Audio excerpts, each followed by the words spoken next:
The general that gave him the order was convicted only to 3 years in prison just because he complied with the public ministry.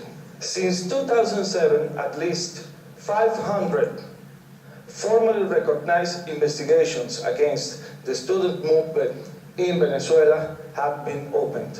I have the honor to represent most of them. Most of these criminal investigations are still pending right now. For example, Nixon Moreno, a prominent student leader from Mérida State University, was falsely accused of criminal charges. He applied for asylum at the Vatican Embassy in Venezuela, the representation of the Vatican government state in Venezuela.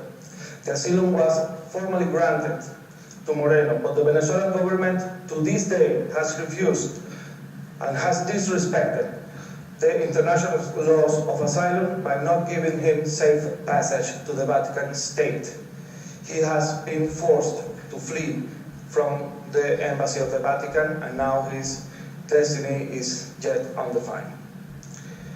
The criminal justice system, and I am about to conclude, in Venezuela is continuously used by the government as a tool of intolerance and to persecute people that is identified as political opposition. 3 short examples. The cases of the recently elected mayor of Maracaibo, Manuel Rosales, now facing criminal charges. The recently elected Metropolitan Mayor, Antonio Ledesma, who has been receiving death threats. Death to Ledesma, it says in the picture down below, since he assumed his charge as mayor of Caracas.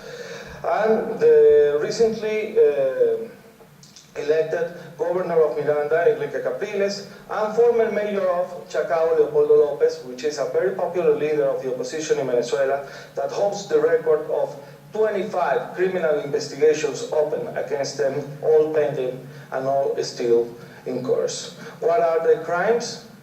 They are all very popular opposition leaders in Venezuela. Recently, the second case, the criminal justice in Venezuela had convicted police commissioners Henry Vivas, Lázaro Forero, and Iván Simonovis, along with 7 police officers that were unjustly sentenced by a criminal court without any incriminating evidences against them on April 3rd, 2009 for the alleged death of 2 of the 19 people killed during the riots that took place in Caracas on April 11th, 2002. None of the other 17 deaths have now a process or a formal investigation.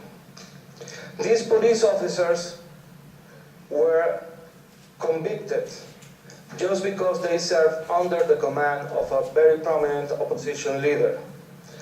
Against all logic, against all the provisions of the rule of the law, the only persons that are now convicted for these facts, in which you can see government supporters shooting at the opposition march and shooting at the police forces, are these guys. None of these officers from the government has been indicted or convicted for none of the crimes. And the last case, the very case of the very successful businessman Eligio Cedeño, who has spent now 2 years in prison with his trial suspended, with no term, with no period of time fixed to be reopened, just because he was suspected of being supporter of the leaders of the opposition. Not even the Jewish community in Venezuela or the major synagogue in Caracas are respected.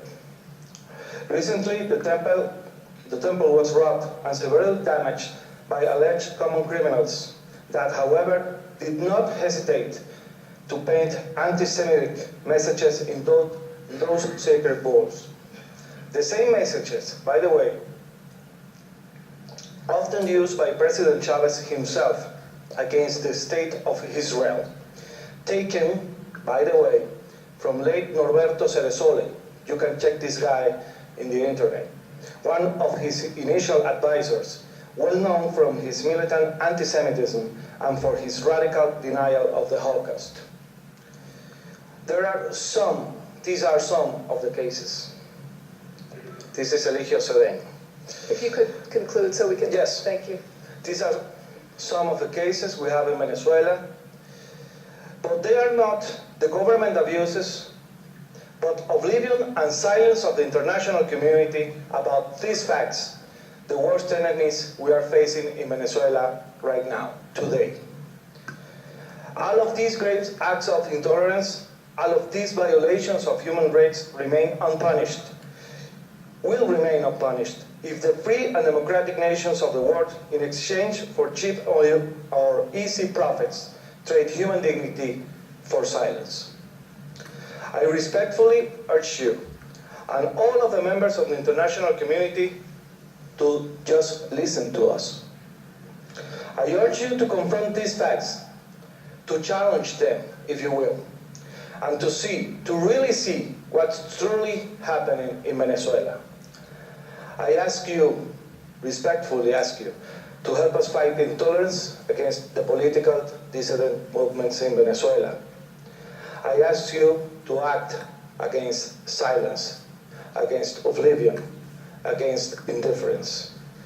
What is the purpose of the achievement of an international criminal justice system articulated to prevent the most grave damages conceivable to human rights if nation leaders won't respect it at will?